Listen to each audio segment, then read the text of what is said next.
Boa noite. Boa noite, Igreja. graças a paz. Amém. Irmãos, hoje vamos cantar dois louvores e eu espero que esses dois louvores que a gente cante, vocês cantem também aí na sua casa.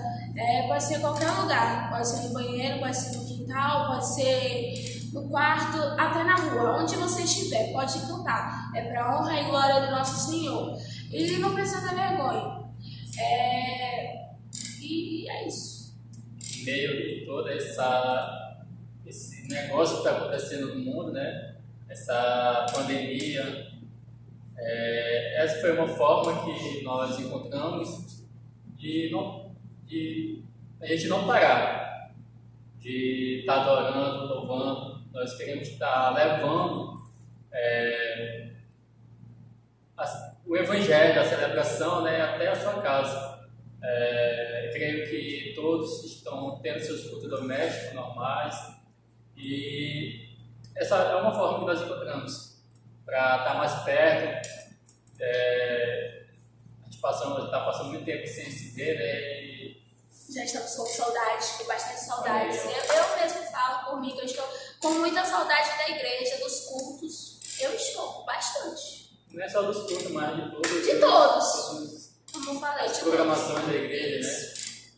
E a gente vai estar entoando os dois louvores aqui. Espero que os irmãos cantem também, de coração, que o Espírito Santo venha estar tocando na vida de cada um, no coração de cada um, através dos louvores. E cante com fé, que é para Deus. Amém? Amém? Vamos para o louvor.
ti eu irei, pois eu sei que vive estás, e um dia voltarás do céu pra nos buscar, pra sempre reinarás. Aleluia.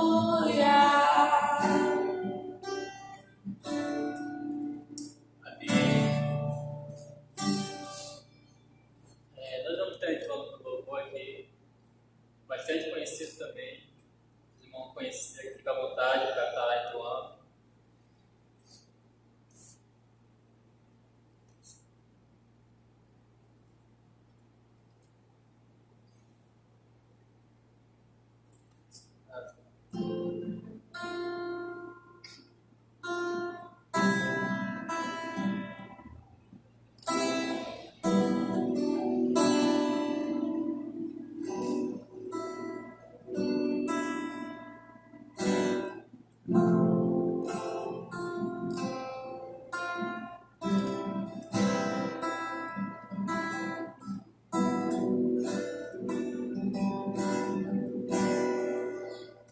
Liberdade aqui, Espírito de Deus, Espírito de Deus. Liberdade aqui, Espírito Santo, Espírito Santo. Liberdade aqui, Espírito de Deus, Espírito de Deus. Liberdade aqui, Espírito Santo, Espírito Santo. Eu sou tua casa, tua morada, eu sou teu lar. Mude as coisas de lugar, eu sou tua casa, tua morada, eu sou teu lar. Mude as coisas de lugar.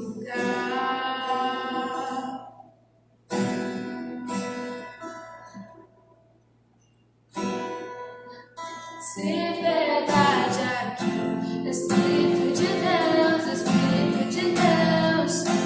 Se verdade aqui, Espírito Santo, Espírito Santo. Se verdade aqui, Espírito de Deus, Espírito de Deus. Se verdade aqui, Espírito Santo, Espírito Santo.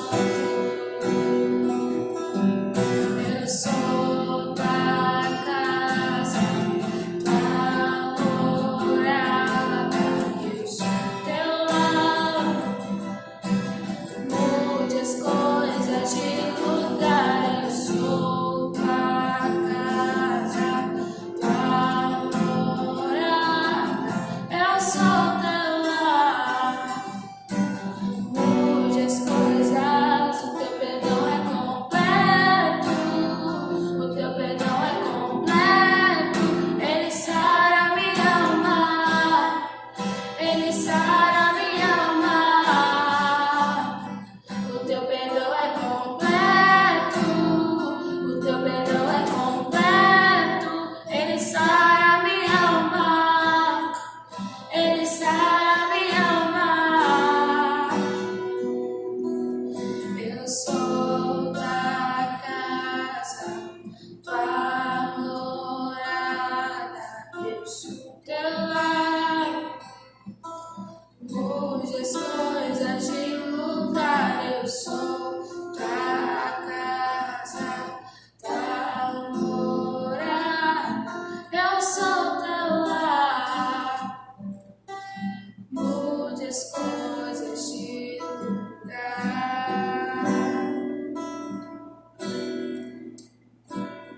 Mesmo.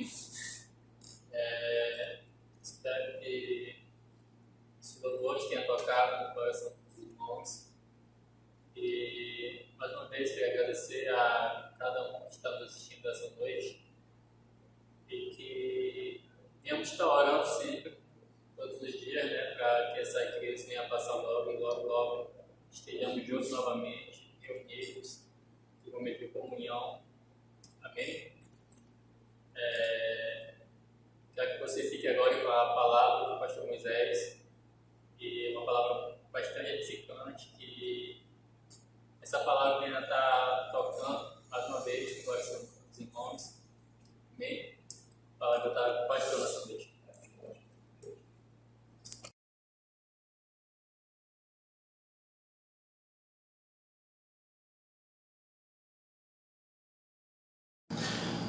Boa noite, meus irmãos.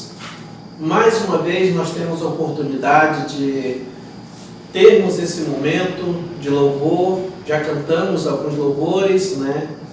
Você teve a oportunidade de cantar conosco e nesse momento nós iremos estudar um pouco a palavra de Deus.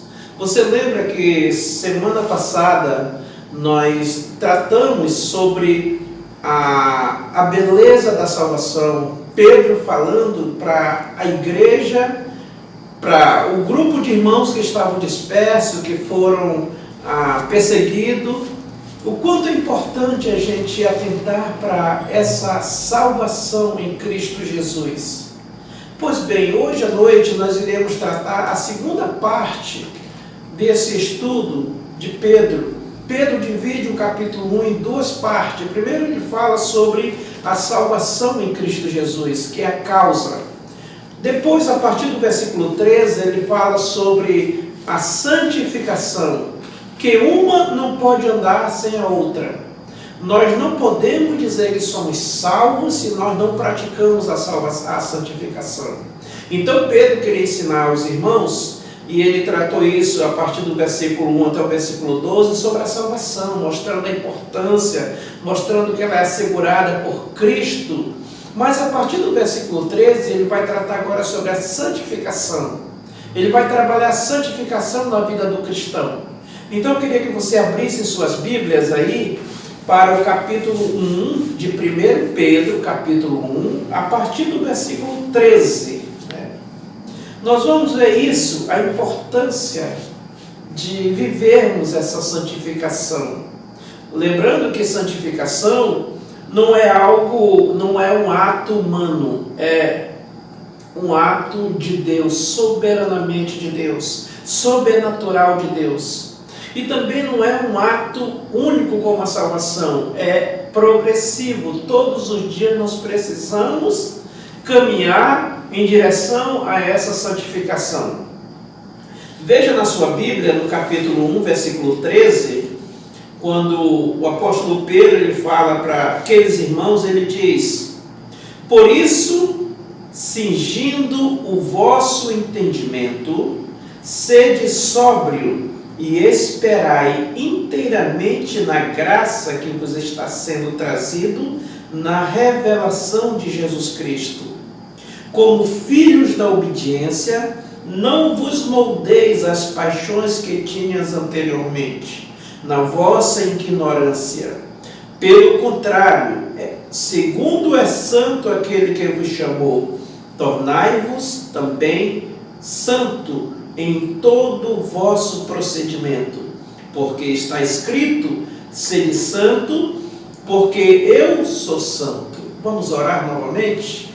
Senhor nosso Deus, nosso Pai, com temor e tremor nós chegamos à Tua presença, crendo verdadeiramente que Tu estás presente aqui e estás presente no lar, em cada lar nesta noite, Senhor. Abençoe esse estudo, que possamos cada dia mais caminhar, Senhor, em direção à santificação. Obrigado, meu Deus, em nome de Jesus. Amém. Meus irmãos queridos, hoje à noite nós vamos falar o segundo período da salvação. A salvação, ela começa, mas também tem um efeito, que nós chamamos de efeito. A causa é a salvação, o efeito da salvação é a santificação. Nós não podemos dizer que nós somos salvos se nós não temos a santificação. O cristão, quando ele diz, para você conhecer se uma pessoa é salva ou não, você tem que ver os frutos dessa salvação. E os frutos da salvação é a santificação. Pedro, falando para aqueles irmãos, ele estava falando que a salvação ela abrange 3 períodos. Eu falei semana passada isso. A salvação ela abrange 3 períodos, não é 3 salvação, mas é uma salvação única, abrangendo 3 períodos. Que períodos são esses que a salvação abrange? Ela abrange o meu passado, ela abrange o meu presente e ela abrange também o meu futuro. Como é que a salvação ela abrange o meu futuro, o meu presente, o meu passado? A salvação ela abrange o meu passado quando Jesus Cristo pagou o preço, a penalidade do pecado. Então a salvação ela abrange o meu passado porque eu tinha uma culpa diante de Deus, uma dívida diante de Deus, que eu não poderia pagar, mesmo que eu tivesse trabalhado a vida inteira, mesmo que eu queimasse o meu corpo, mesmo que o que eu pudesse fazer, eu não ia pagar essa conta. Era uma dívida que eu tinha com Deus. Então Jesus Cristo pagou essa dívida, que é chamado de a penalidade do pecado. Eu não sou mais condenado por crer por Deus, porque Jesus pagou o meu pecado, também pagou o seu. Então esse pagamento, o sacrifício de Cristo foi esse pagamento. Como é que a salvação ela abrange o meu presente agora? Ela abrange o meu presente porque a Bíblia diz que nós não somos mais escravos do pecado. Em Romanos capítulo 6, versículo 12, vai dizer que nós não somos mais escravos do pecado. Que nós não somos, nós estamos debaixo do pecado.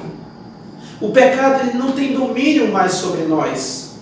A diferença do crente para o descrente é que o crente pode olhar para o pecado hoje e dizer não. O descrente não pode dizer não, porque ele é escravizado pelo pecado. Então hoje a salvação ela abrange o período de... ela abrange esse período presente, ela me livra, do poder do pecado. O pecado não tem domínio mais sobre mim. Ele não pode, eu posso olhar para o pecado, posso ser tentado hoje, as tentações podem vir diante de mim, mas eu posso dizer não, porque eu não sou mais escravo do pecado. E como é que a salvação ela vai abranger o futuro? A Bíblia diz que no futuro nós seremos salvos. No presente, no passado fomos salvos da penalidade do pecado, no presente somos salvos do poder do pecado e no futuro nós vamos ser salvos da presença do pecado. A Bíblia diz que quando nós morrermos, o nosso corpo será glorificado. Teremos o nosso corpo glorificado. E aí o pecado não vai mais aparecer nas nossas vidas, porque o que faz o pecado agir hoje na minha vida é a minha natureza ainda. Apesar de eu ser um cristão, você ser um cristão, nós temos a natureza carnal ainda. E essa natureza carnal, ela é inclinada para o pecado. Mas no momento que nós subirmos com Cristo, formos glorificados, nosso corpo glorificado, ele não vai ter mais nada de pecado. E aí eu vou ser salvo da presença do pecado. Por isso que Paulo diz lá em Filipenses capítulo 1, versículo 6, ele vai dizer: aquele que começou boa obra em vós, há de completar até o dia de Cristo Jesus. Que boa obra é essa que Jesus começou? Ele começou a boa obra no momento que eu aceitei a Cristo como Salvador. E ele vai completar quando eu morrer ou quando Cristo vir nos buscar, que aí o nosso corpo será glorificado, a salvação será completa. Então eu não vou poder mais estar ter a presença do pecado. Então isso Pedro estava dizendo para aqueles irmãos. Então, meus irmãos, isso significa santificação de vida. Santificação é uma vida direcionada pelo Espírito Santo. Uma vida cheia de Deus, uma vida cheia de Cristo. Santificação é proporcionar um corte, exatamente um corte, uma ruptura nas nossas vidas. Nossa vida deve ser dividida em duas. antes de eu encontrar com Cristo, daqui para trás, e daqui para frente a minha vida deve ser uma outra vida. A partir que eu encontro com Cristo, a minha vida começa a caminhar, e esse caminhar precisa ser diferente. Pedro estava dizendo agora, vamos voltar para a Bíblia aqui. Pedro está dizendo: cingindo-vos o vosso entendimento, versículo 13, sede sóbrio, esperai inteiramente na graça que está sendo trazida na revelação de Jesus. Aí ele vai dizer no versículo 14: como filhos da obediência, não vos amoldeis das paixões que tinha anteriormente. Pois bem, Pedro está dizendo aqui como filho da obediência. Por que filho da obediência? Porque também, mesmo Pedro e também o apóstolo Paulo vai dizer que há filhos da desobediência também. Então, se há filho da obediência, também há filhos da desobediência. Mas quem são esses filhos da desobediência? Pois bem, vamos ver na Bíblia, Efésios capítulo 2 e o versículo 2, o apóstolo Paulo, falando para a igreja de Éfeso, ele vai dizer que os filhos da desobediência, Efésios capítulo 2 e o versículo 2, olha só o que ele diz: nos quais andastes outrora segundo o curso deste mundo, segundo o príncipe da potestade do ar, do espírito que agora atua nos filhos da desobediência. Então, quem são esses filhos da desobediência? Aqueles que andam segundo o curso deste mundo, aqueles que andam segundo a influência de Satanás, aqueles que andam segundo o direcionamento do príncipe deste mundo, a Bíblia diz. E o príncipe deste mundo é Satanás. Então, a pessoa o filho da desobediência, ele também é o filho da ira. A Bíblia diz que sobre ele repousa a ira de Deus. Também vai dizer ainda no versículo em Efésios 2 e 3, no mesmo texto que nós estávamos lendo, versículo 3 diz assim, Efésios 2 e 3: entre os quais também todos nós andamos outrora segundo as inclinações da vossa carne, fazendo a vontade da carne e dos pensamentos, éramos por natureza filhos da ira como os demais. Por isso que Pedro está dizendo, meus irmãos, que nós devemos andar como filhos da obediência. Porque os filhos da desobediência são aqueles que andam segundo o diabo, segundo o curso deste mundo, obedecendo às coisas do diabo. E Deus disse que nós já somos filhos de Deus, fomos filhos da obediência, e por isso nós devemos caminhar como filho da obediência.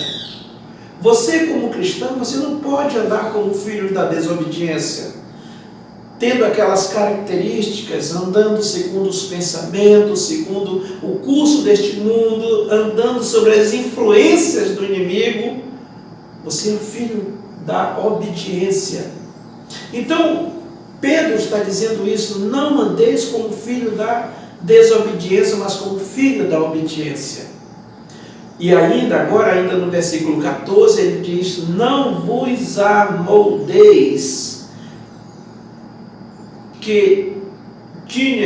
não vos amoldeis as paixões que tinhas anteriormente na vossa ignorância.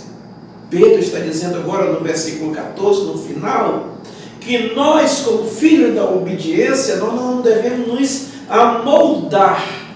Essa palavra amoldar que Pedro está se referindo aqui é tomar forma. Se você pega, eu vou fazer rapidinho aqui eu tenho um papel aqui na minha mão. Se eu pego essa Bíblia, ela é dura, ela não vai se moldar, ela vai ficar dura como ela é. Ela vai ficar firme. Mas se eu pego um papel mais flexível, ele pode se amoldar, tomar forma, do que se eu pegar alguma coisa redonda e colocar aqui embaixo desse papel, ele vai ficar redondo. Se eu coloco alguma coisa quadrada, ele vai ficar quadrado. Então esse papel, ele é flexível, ele se molda de acordo com o que tem embaixo. A mesma forma, Jesus está dizendo, Pedro está dizendo que nós não devemos nos amoldar. Amoldar significa você tomar forma, você seguir o mundo, você ser moldado pelas coisas do mundo. Hoje o mundo tem uma moda, amanhã o mundo tem outra moda, e a gente vai se moldando assim. Nós não devemos, a Bíblia diz que nós não devemos nos amoldar segundo o curso deste mundo, mas nós devemos ser firme, né? Não ser flexível, porque hoje muitos cristãos, muitas igrejas estão se moldando às coisas do mundo. E por isso que Pedro está dizendo, olha, vocês são filhos da obediência, vocês não devem se moldar às coisas do mundo. Mas por que isso, pastor? Por que Pedro está dizendo isso? Ele vai nos falar isso. Ele vai nos falar porque ele nos ensina que nós devemos entender uma coisa. No versículo 15 vai dizer por quê. Pelo contrário, versículo 15, pelo contrário, segundo é santo aquele que vos chamou, tornai-vos também santo em todo o vosso procedimento, porque está escrito, sede santo, porque eu sou santo. Por que nós não devemos nos moldar? Por que nós devemos ser filhos da obediência? Porque aquele que nos chamou é santo.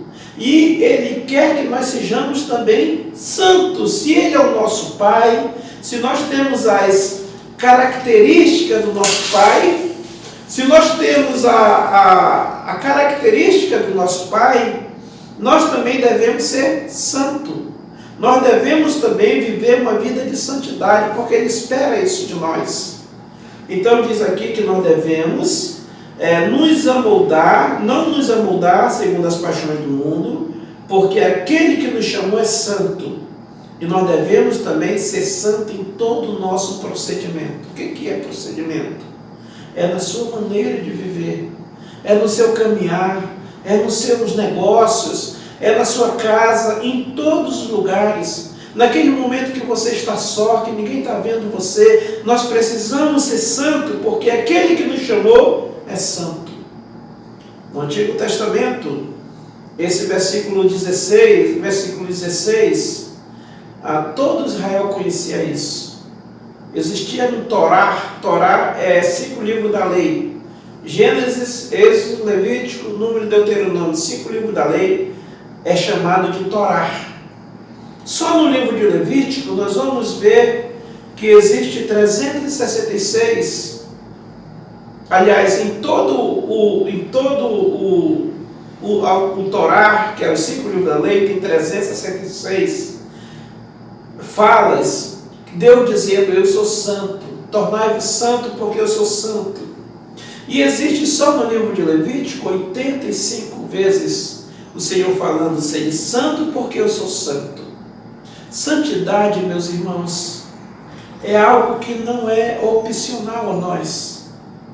O Senhor Jesus falando, Ele diz que santidade é algo que sem a qual ninguém verá o Senhor. Hebreus capítulo 12, versículo 14.